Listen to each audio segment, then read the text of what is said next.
It's a privilege to be on this range with you today. This is my mentor, one of my best friends, and somebody I consider my second father, Todd Sones, from Todd Sones Impact Golf. This is where I got my start, not only understanding the swing and becoming a top-ranked junior, top-ranked college player. He was my beginning to teaching the game. It's where I'll let Todd kind of take it from there. Yeah, it's a cool story. So, obviously, Adam, I started with you when you were 12. Remember, I was at the Vintage Club in the winters. I started working with you, and you had a great junior career, played in the U.S. Junior Ryder Cup. I mean, amazing stuff. Won tournaments and went to college and Pepperdine, and then won professionally and blew out your labrum, right? And so right just before Q school, right? Just before Q school. And tried to bust through Q school, but your labrum was messed up. So anyway, came to work with me at Impact Golf in Chicago, and I think we're there for 3 summers, and I'm watching you from a distance going. I always, in my mind, thought, this kid, PJ Tour for sure.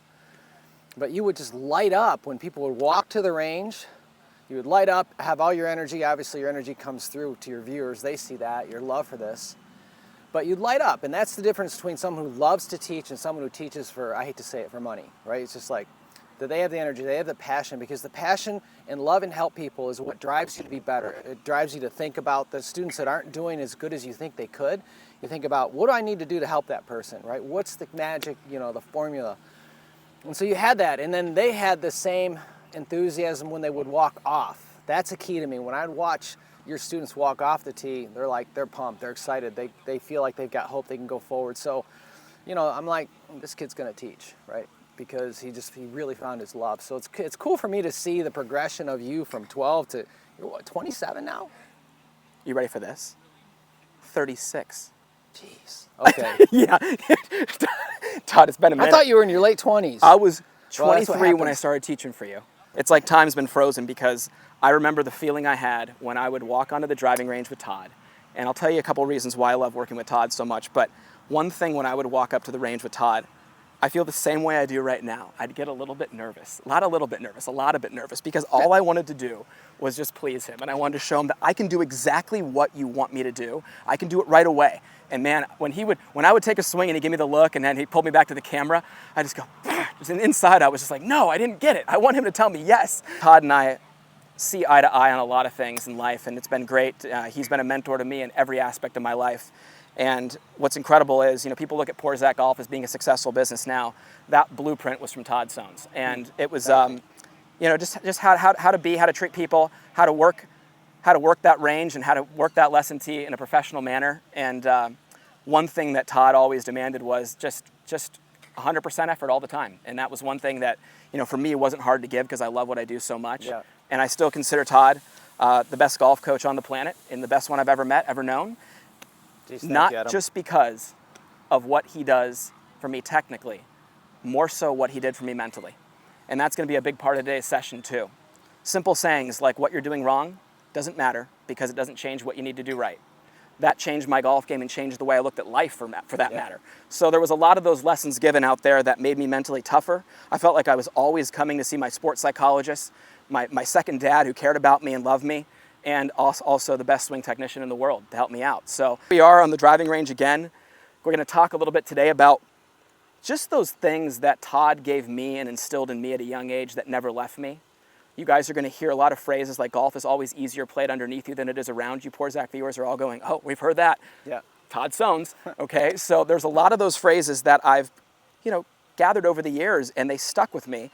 And now my players, who I believe have some of the most efficient swings out there, really can thank Todd for that, because, we worked on setup and having a great takeaway and a nice connected turn to the top that really put the golf club in my hands in a position where I didn't have to manipulate my body or hands through impact.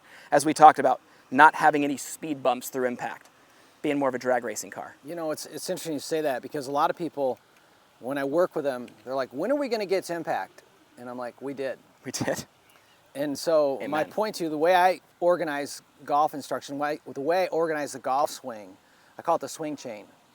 And the idea is that the golf swing is just a chain of events, right, of positions. And so the first link in the swing chain is a setup, which is, we've talked about it forever. It's gaps, grip, aim, posture, stance, in that order. Really in that important. order. Stance last. I can't tell you how many amateurs walk in, the first thing they do is they place their feet, and then they fidget with their grip, and then they look over their shoulder and they try to line up, and they have no routine and no simple way to aim the golf club to where they want the ball to go.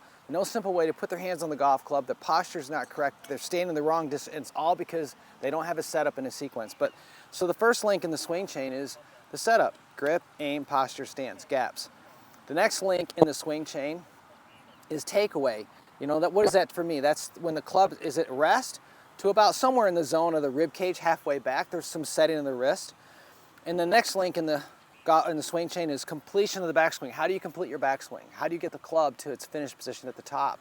And then transition, how does that happen? And then impact, then finish. What's interesting is each link is really built upon the previous link. So if I got the club out of position here, well, I'm gonna have to do something different to get the club to the top.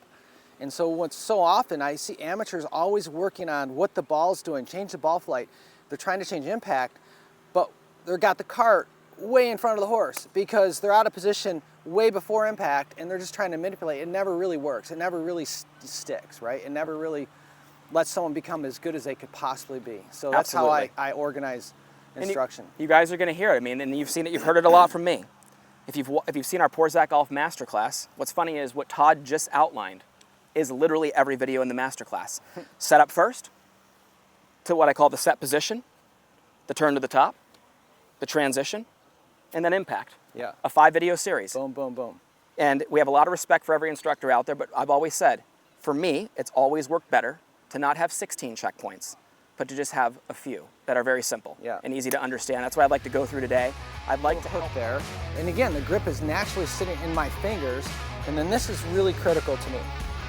It's like when I slide the right hand back, slide the palm back, I'm making sure that, and then what I'm doing is I'm looking at the leading edge, and literally if there's a flag or wherever I'm going, I'm making sure that the leading edge is right where I want the ball to go. Love that. Right? Walk in and they go like this, right? And so your distance from the golf ball is going to be off. So that handles posture. If you hang a club down from your sternum, right, as I bump, slide, my sternum ought to favor my trail knee. If you find that your sternum is favoring your front knee, you're in trouble. You're in trouble. You're presetting that reverse pivot. Yep. So now, you know, you're either going to go this way or you're going to feel that and react to it and you're going to move off of it. Either's bad. Put the club right in your belt buckle, stretch your arms out, right? And then take the club back, right? It's in front of my body. Now slip it through your hands, right? That's in front of my body. Let's talk about making sure that I can hold my club into my left hip. Yep. Right? Kind of holster. So if I'm like this, you know, I'm like, look at, if you're here and the club's there and the shaft's there, they're not matching up. Close. If a person applies pressure on the bottom of the grip, the club face will open. So I don't want to apply pressure on the top or the bottom during the motion of the putter. I always want pressure to be applied to the sides of the grip. At Porzak Golf, we take a lot of pride in having developed some of the best and most consistent golf swings on the planet. We do this through simplicity. Our Full Swing Masterclass will take you on a step-by-step, easy-to-understand process on how to get your golf swing better than ever. Join the many before you who've utilized our Full Swing Masterclass to take their games to the next level and beyond.